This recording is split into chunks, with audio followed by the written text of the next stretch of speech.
Hi guys, so let's start with today's session. Now, this session is all about understanding different risk in different type of benefit schemes.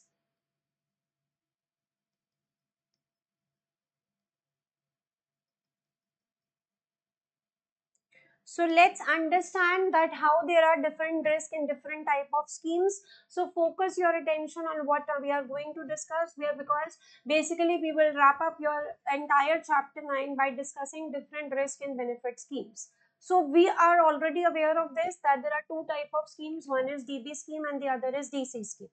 So har ek scheme mein we have different risks. So let's first understand benefit risk in case of DB schemes. So DB schemes means it is defined benefit schemes. Now, what are the benefit risk in these type of schemes? So first benefit risk that we have is that we have risk of inadequate funds. So greatest risk for the beneficiary is that although the funds are there, but they are insufficient to provide the promised benefit. So why there can be such insufficient funds? Maybe because of underfunding, maybe because of insolvency of the sponsor, or the sponsor is not willing to contribute at the same level. So basically, one of the benefit risks in case of DB schemes is that insufficient funds are there to provide the required benefits. Then next risk we have is risk of illiquid assets. Okay, you have the assets, you have the funds at this point, but they are not liquid at this point.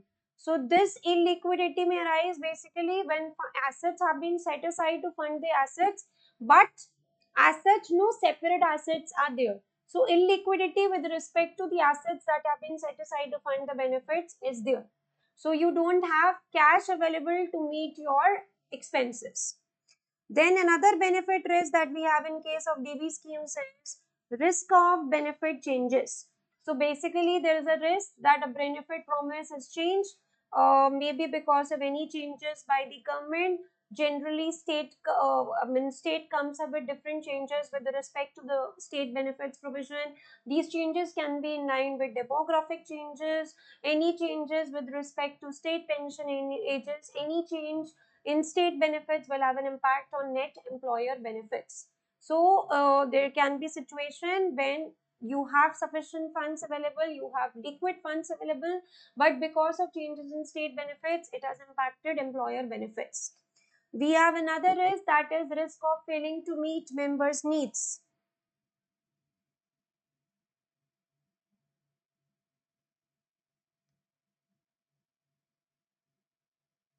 So what does this race says? This race says that although you have sufficient and liquid funds, but again there is a risk that the benefit that you are providing to members, they are not appreciating that benefits. Maybe inflation is eroding the real value of benefits. So if beneficiaries do not appreciate the benefits, then the capital is not basically put to the best use. So the return that you're getting from the capital is very poor. So lack of appreciation affects the performance of workforce, it affects composition of workforce. Complaints basically, if you are arising from policyholders, from different customers, it can lead to, it can have a negative impact on the performance of workforce. So this, when a question comes, he basically highlight benefit risk from the perspective of DB schemes. This is what you are supposed to comment. So benefit risk means risk of inadequate funds, risk of insufficient assets, risk of benefit changes, risk of failing to meet members' needs. Now let's talk about benefits risk, but from the perspective of DC schemes. So we have one of the most important risk in DC schemes, that is investment risk. So funds available are there, but there is a chance that the level of benefits turns out to be lower than expected if investment return is lower than anticipated.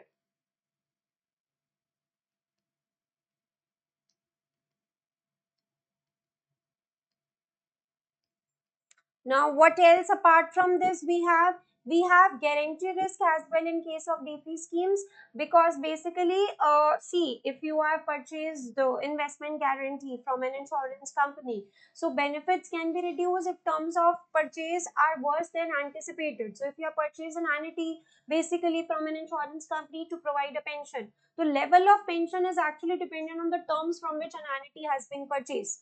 So there is a risk associated that basically your terms are worse than anticipated, due to which the level of guarantees or the level of benefits that you are providing turns out to be poor. So we need to make sure that assets and annuity rates move in line with each other. If members' assets are invested in other asset classes, for example, equities, their value they're basically unlikely to move in line with annuity rates.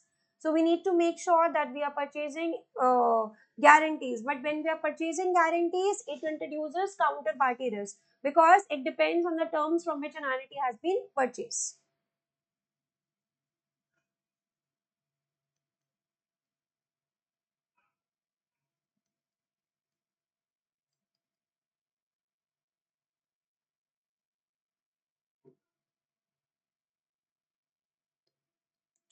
Okay, so we have investment risk, we have this guarantee risk. Another benefit risk in case of DC schemes is that inflation again is eroding the real value of benefits, so it is not meeting the needs of beneficiaries. So this can arise maybe because of insufficient contributions or needs were underestimated and leading to, or inflation is uncertain.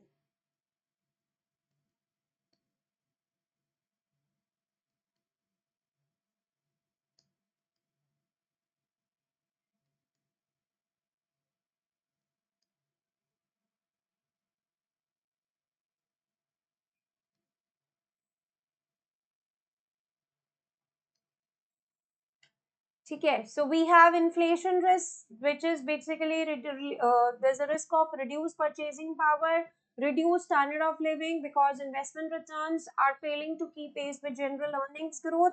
So your value of contributions is actually reducing in real terms with respect to the earnings if your investment return is less than your earnings inflation.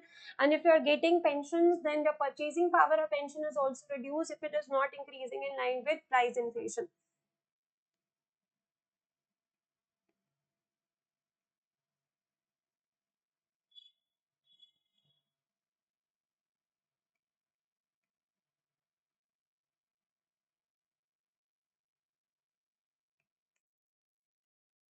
So we have another risk, that is the fall in market values is actually reducing the lump sum benefit payable for basically if you are subject to legislative restrictions and you are taking all the proceeds as a lump sum rather than pension. So there's a risk that a fall in market values before retirement will actually reduce the lump sum benefit payable. So benefit risk arise because of level of contributions invested, because of investment growth with respect to the cost of securing benefits, and if there is any change with respect to the level of inflation with respect to investment guarantees, to automatically reduces benefit risk in case of DC schemes.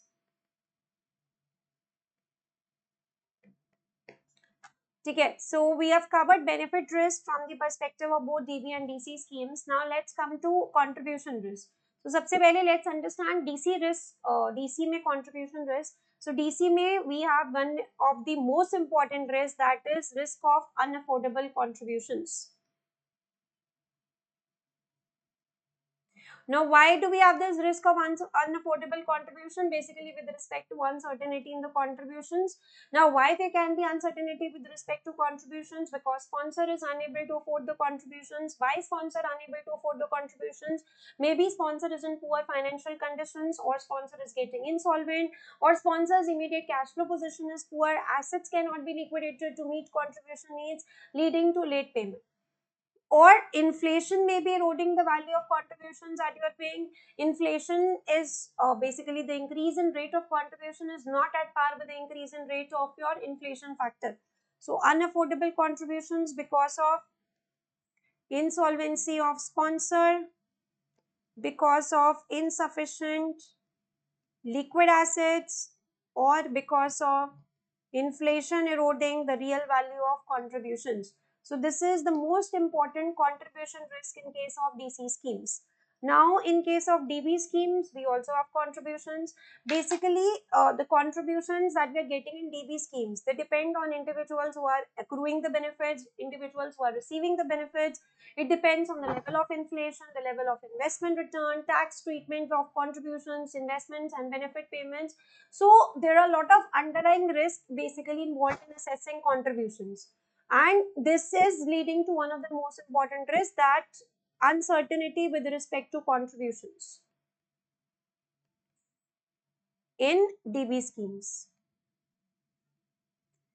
Apart from this, we have risk of insufficient assets. So value of funds does not that we are setting aside does not equal to value of funds that we are expecting to be required to cover future benefit payments. So we have risk of this. We have risk of excess assets as well in case of DB schemes. So basically, uncertainties can arise. Maybe sponsor has paid higher contributions than required, or experience has been more favorable than expected. So sponsor is not able to use excess funds for other purposes, and there can be a penalty as well involved. If it is thought that excess basically was as a result of an attempt to take advantage of special tax arrangements.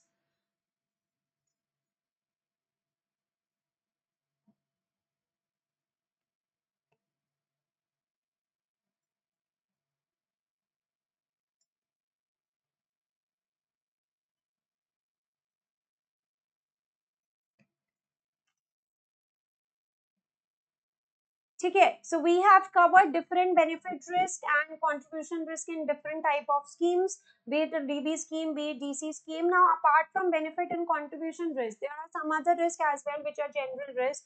Basically, risk of incorrect benefit payments. These are general risks.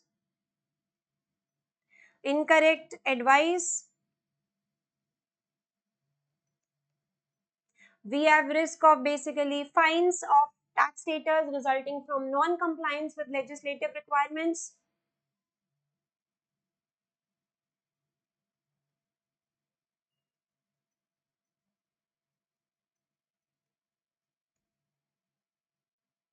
Risk of increase in administration costs. So what we are discussing here is general risk applicable for all the type of schemes. Default by sponsor, failure of sponsor to pay contributions in timely manner,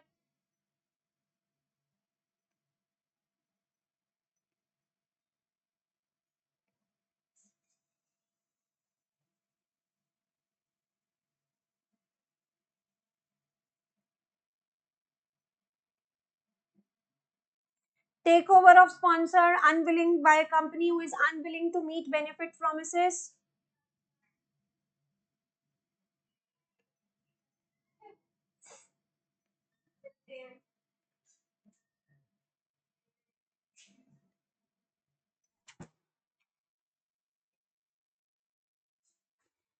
Okay, so we have covered default by sponsor when funds held are insufficient. Default by sponsor when funds held basically include loans to sponsor, failure by sponsor to pay contributions in timely manner, takeover sponsored by a company unwilling to meet benefit promises, maybe general economic mismanagement by sponsor which leads to risk of benefit shortfall.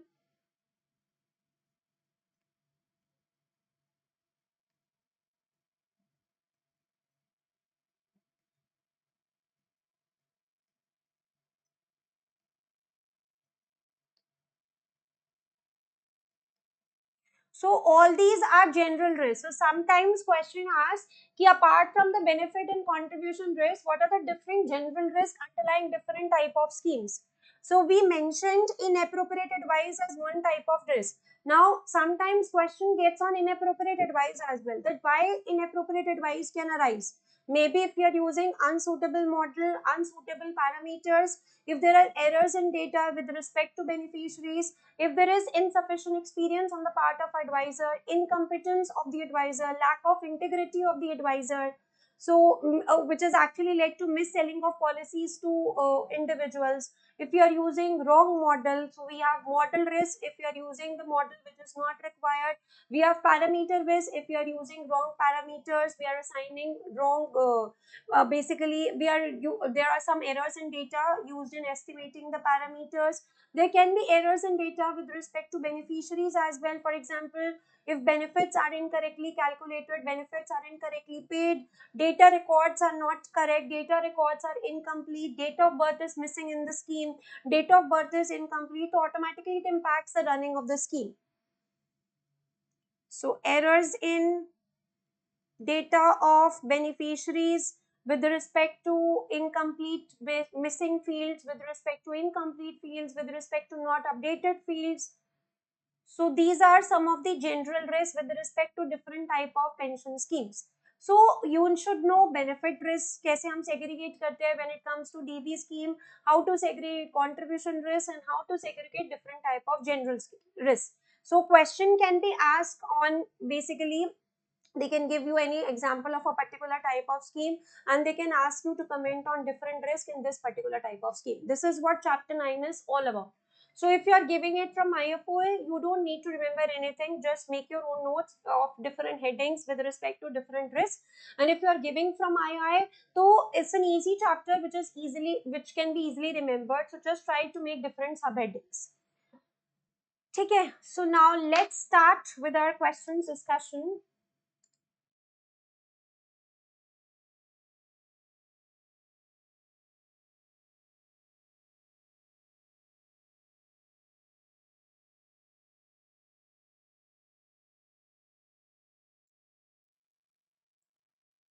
So first question of the day.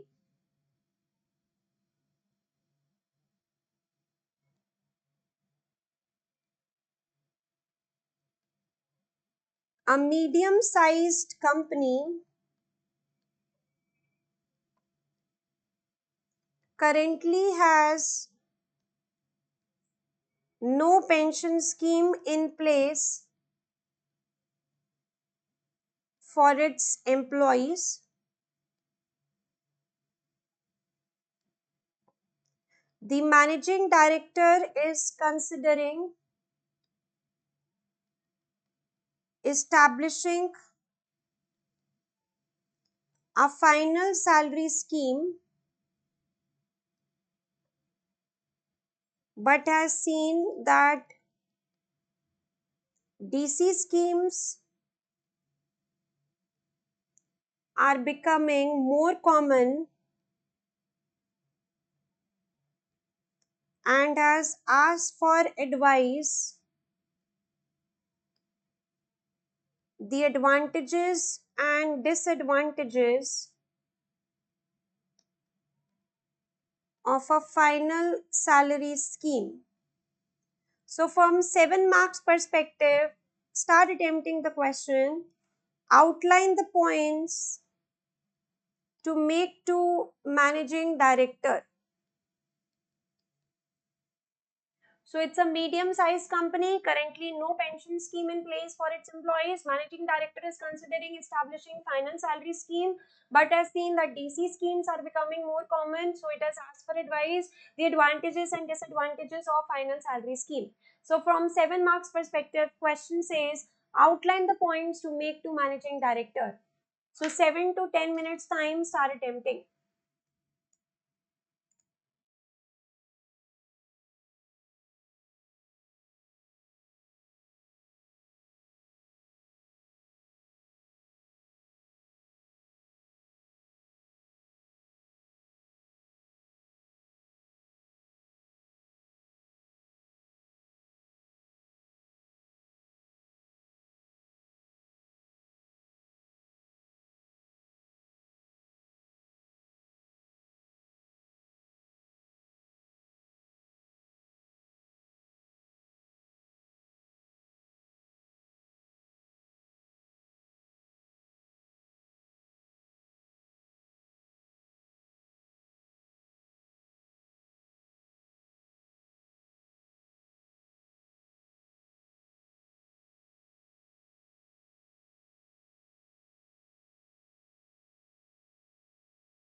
Guys, 2 to 3 more minutes to wrap up. You should be able to make at least 7 to 8 valid points. Think of what can be the advantages and disadvantages of keeping final salary scheme. Think from the perspective of different risks that we have discussed so far. So 2 to 3 more minutes to wrap up.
Okay, guys, let's start studying. So, question was saying there's a medium-sized company currently with no pension scheme in place for its employees, and managing director is considering establishing final salary scheme, but has seen that DC schemes are becoming more common and has asked for advice the advantages and disadvantages of final salary scheme. So, question was asking outline the points to make to the managing director. So, what can be the advantages and disadvantages of final salary scheme if I ask you? You need to suppose to comment on the advantages and disadvantages. तो अगर हम एक employer के perspective से advantages of final salary scheme discuss करें, सबसे बड़ा advantage क्या है in final salary scheme? That basically we are targeting benefits as a percentage of final salary. So if you are targeting benefits, that can be more accurate, it can be more popular with employees. So target benefits with respect to final salary. So if we are targeting benefits again with respect to final salary as a percentage of final salary, we are targeting it accurately because employees will appreciate the benefits that they are getting as a percentage of salary. This can be popular with employees as well as their dependents.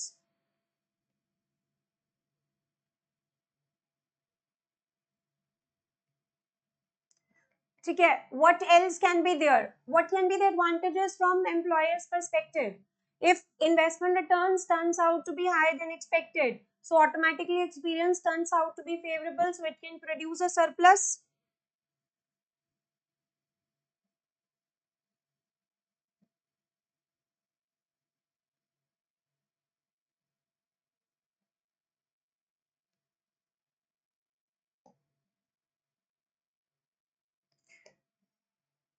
What else? Expenses may prove cheaper than DC if you are a large employer. So basically, we have less expenses involved in running final salary scheme.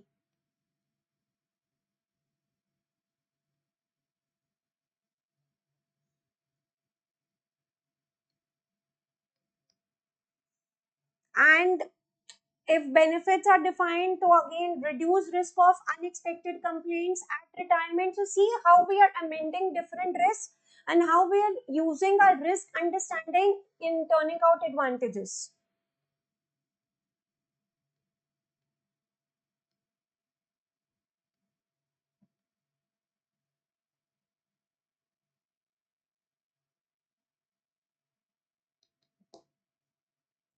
Okay, now what can be the disadvantages associated with this? Definitely contributions are volatile. There is no certainty with respect to contributions.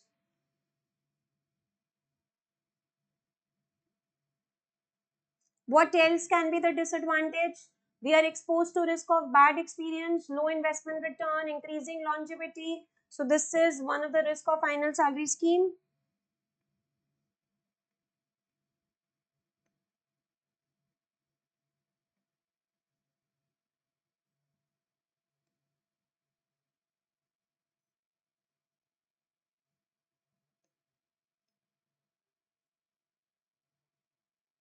What else can be there? uh, Disadvantage of this is expenses can turn out to be, वहां पे हमने बोला expenses can prove cheaper than DC for large employer. यहाँ पे हम ये बोल सकते हैं expenses may be larger for a small employer compared to DC scheme.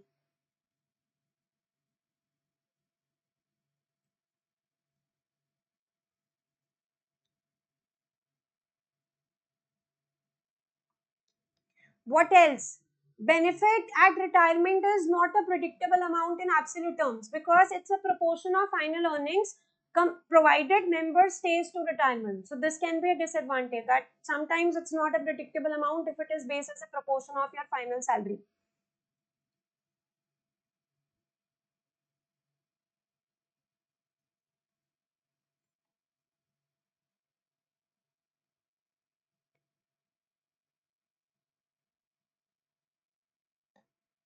So this is what you were supposed to comment. Basically, overall, if I ask you to comment on advantages with respect to final salary schemes, we are able to target benefits. We are able to target benefits more accurately. We are able to reward successes, for example, high flyers. And if basically experience can turn out to be favorable if investment return is greater than expected and can be comparable with competitor benefits as well, can be popular with employees. If it's a large scheme, expenses can be reduced. Plus, since the benefits are defined to no risk of unexpected contributions, but contributions can be volatile and there can be pressure by the state as well to provide additional benefits if surplus rises. If there can be a risk of lower return than expected, there can be a risk of increasing longevity as well, and cost of provision increases with age, basically, which can influence employment policy. And if it is a small scheme, then expenses can be larger for compared to DC schemes. Plus, if it is based as a proportion of earnings, so it's not a predictable amount in absolute terms. So this is what you are supposed to comment from 7 marks perspective for this particular question. So any doubts in this question to any of you? Now let's move to next question.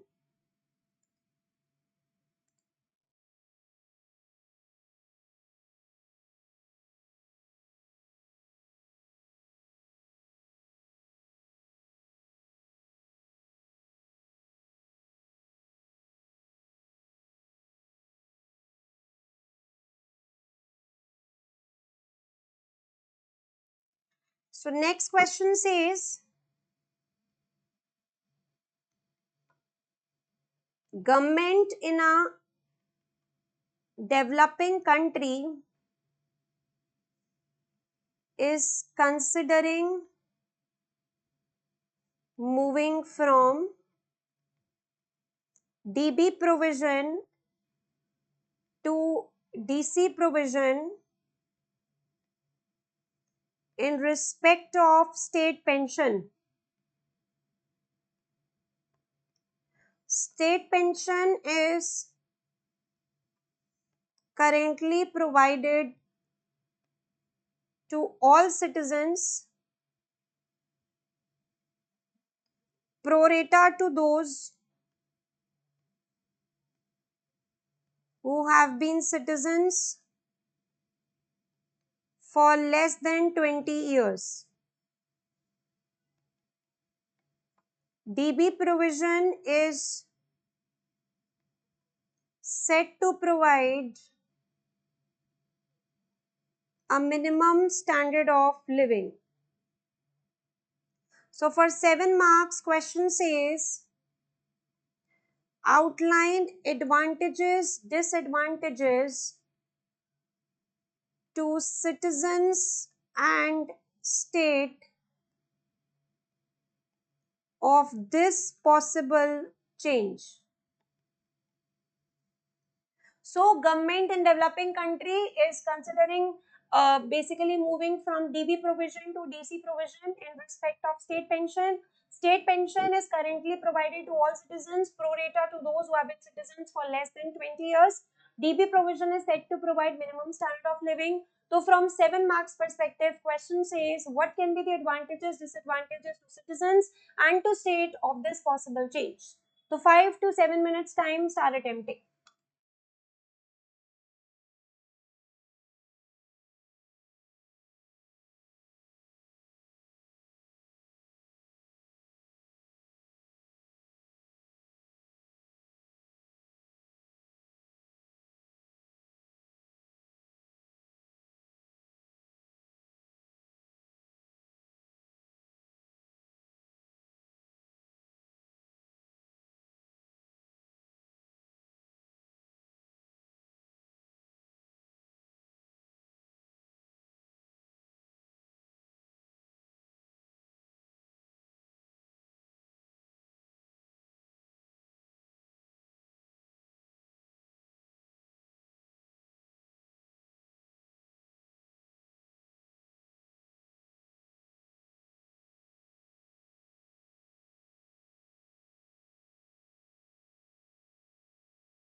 Guys, let's start discussing now. So question says, government in a developing country is considering moving from DB provision to DC provision in respect of state pension. State pension is currently provided to all citizens, pro rata to those who have been citizens for less than 20 years. DB provision is set to provide minimum standard of living. So outline advantages, disadvantages to citizens and state of this possible change. तो basically state को क्या advantages होंगे? So basically state is not expose to any experience risk और rewards, any returns less than expected, longevity risk, that state will not be impacted. So this can provide more flexibility with respect to form of benefits, with respect to timing of benefits. It can be more popular with citizens, so state popularity will increase, especially if it's an election time. ठीक है, so state popularity will increase because it can be popular with citizens. Why popular with citizens? Because of flexibility with respect to form of and timing of benefits. Why flexibility? Because state will not be exposed to any experience risk. But there are a lot of disadvantages for the state. That is, if the state has to provide default option to avoid inappropriate investment choices. So citizens will require either advice or a default option to avoid inappropriate investment choices, and state needs to provide them.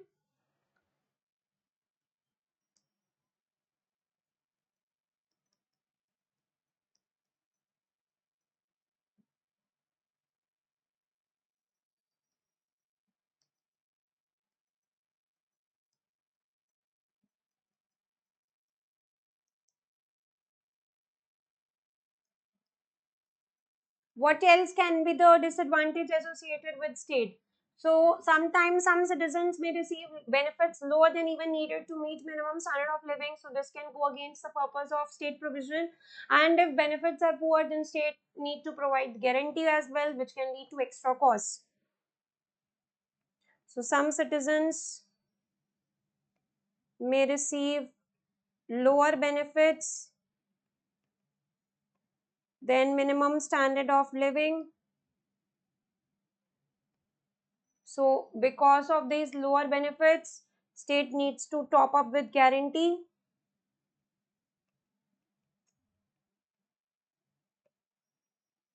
In order to topping up with guarantee, this can lead to increase in cost on the part of state. Plus, different citizens will receive different benefits, so state is likely to be less redistributive, which can lead to unfair and politically unpopular on the part of state.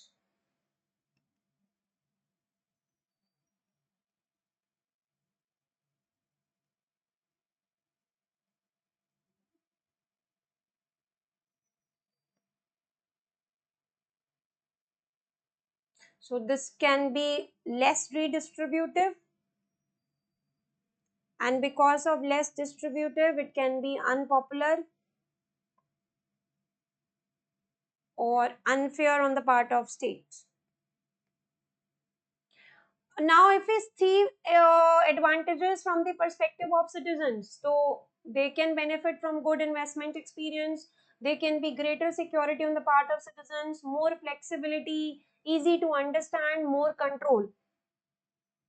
So more control, more flexibility, easy to understand, and they can benefit from favorable investment experience. But what can be the disadvantages on the perspective of citizens? Poor investment returns, if returns turns out to be less than expected, if experience turns out to be poor than anticipated, and again, it's difficult for citizens to plan for retirement as benefits are not known in advance.